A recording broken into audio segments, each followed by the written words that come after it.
অভিসারে আসছে রাত্রি 10টায়, প্রতিবারে কবিতায়, রবিবার গল্পে। আজকের গল্প বিভূতিভূষণ বন্দ্যোপাধ্যায়ের একটি দিন। মনটা ভালো ছিল না। এক একদিন এরকম হয়, কিছু পড়তে ভালো লাগে না, কিছু ভাবতে ভালো লাগে না, কারোর সঙ্গে কথা বলতেও ভালো লাগে না। মনে হয় যেন মনের চাকার তেল ফুরিয়ে গিয়েছে, অয়েল না করে নিলে চাকা আর চলবে না, ক্রমে মরচে পড়ে আসবে। তারপর কবে একদিন ফুট করে বন্ধ হয়ে যাবে।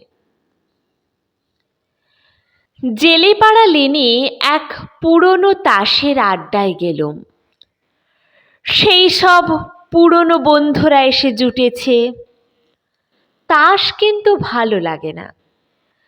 তাস খেলে জিতবো, অন্যদিন এতে কত উৎসাহ আনন্দ পাই। আজ মনে হলো না হয় জিতলামই, তাতেই বা কি। এদের গল্পগুজব ভালো লাগলো না। অর্থহীন অর্থহীন। এই নিচু বৈঠকখানা ঘর, চুনবালি খসা দেওয়াল, সেই সব একঘেয়ে সস্তা ওলিওগ্রাফ ছবি, কালীয় দমন, অন্নপূর্ণার ভিক্ষাদান, কি একটা মাথামুন্ডু ল্যান্ডস্কেপ, সেই একঘেয়ে কথাবার্তা, চিরকাল যা শুনে আসছি। হঠাৎ মন বিরস ও বিরূপ হয়ে উঠল। সব বাজে, সব অর্থহীন।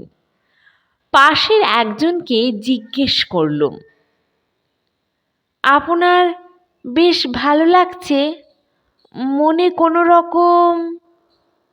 সে অবাক হয়ে আমার দিকে চেয়ে রইল। বললে, কেন ভালো লাগবে না কেন? কেন বলুন তো? মন আরো তিক্ত হয়ে উঠল। কাজের ছুতোয় সেখান থেকে বেরিয়ে পড়লুম। বেলা 4টে বাজে।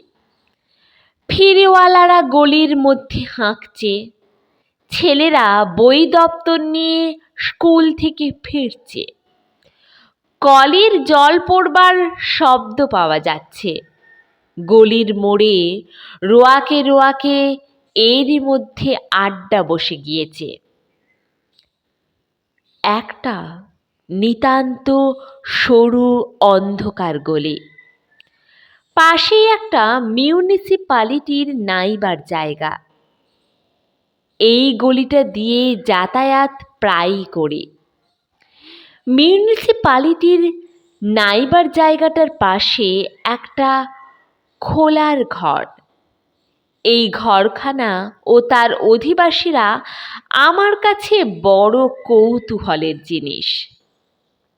হাত 5 লম্বা চওড়াতে ওই রকমই হবে। এই তো ঘরখানা।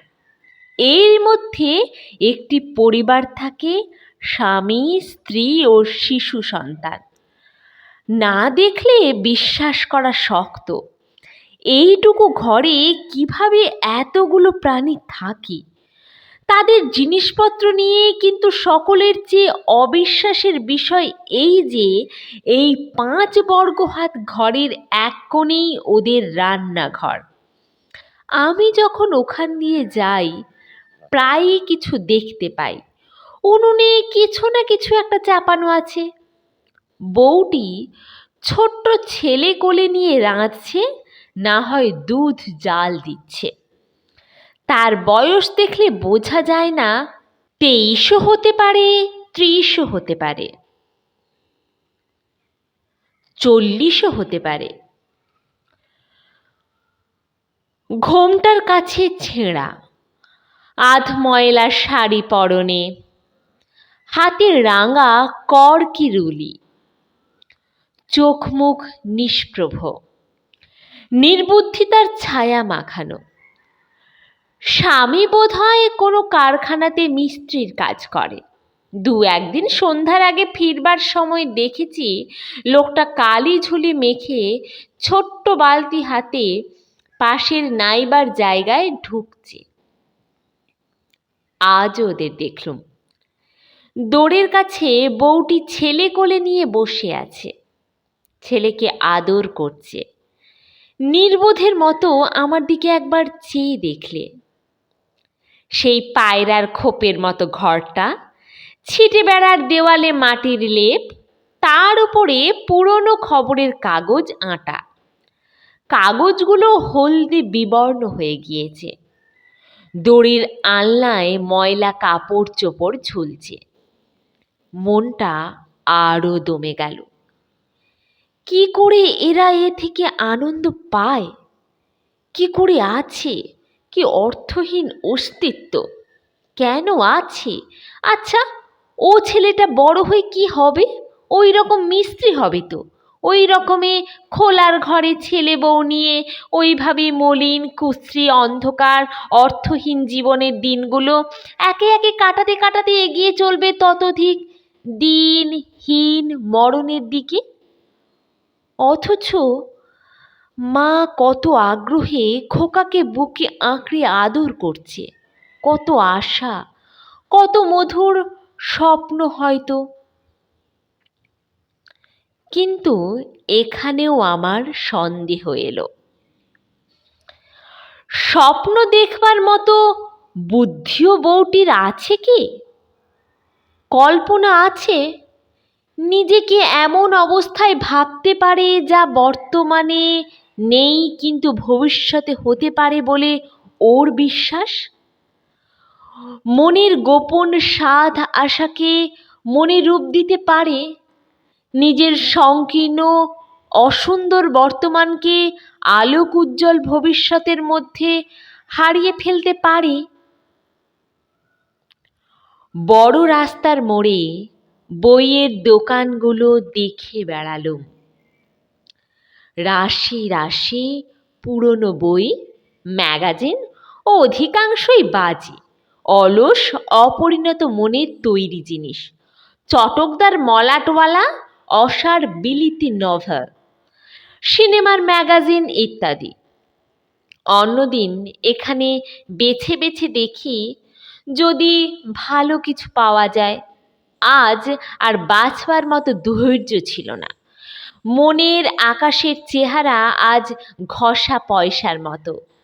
নীলিমার সৌন্দর্য তো নেই, মেঘ ভরা বাদল দিনের রূপও নেই। নিতান্তই ঘষা পয়সার মতো তার চেহারা। সিনেমা দেখতে যাব? আউটটাম ঘাটে বেড়াতে যাব? কোথাও বসে খুব গরম চা খাবো? লেকের দিকে যাব? ধর্মতলার গির্জার সামনে এক জায়গায় লোকের ভিড় জমেছে। একটা সাহেবী পোশাক পরা লোক ফুটপাথে অজ্ঞান হয়ে শুয়ে আছে। ধরটা ও মাথাটা পরস্পরের সঙ্গে এমন অস্বাভাবিক কোণের সৃষ্টি করেছে যে মনে হচ্ছে লোকটা মরে গিয়েছে। দুজন সার্জেন্ট এলো। লোকে বললে, সামনের বাড়ির নিচের তলায় ওই বাথরুমের মধ্যে পড়েছিল এই অবস্থায়। বাড়ির দারোয়ান ধরাধরি করে ফুটপাতে এনে শুইয়ে দিয়েছে। লোকটা কে তারা চেনে না। লোকটা মরেনি, মদে বেহুঁশ হয়ে আছে।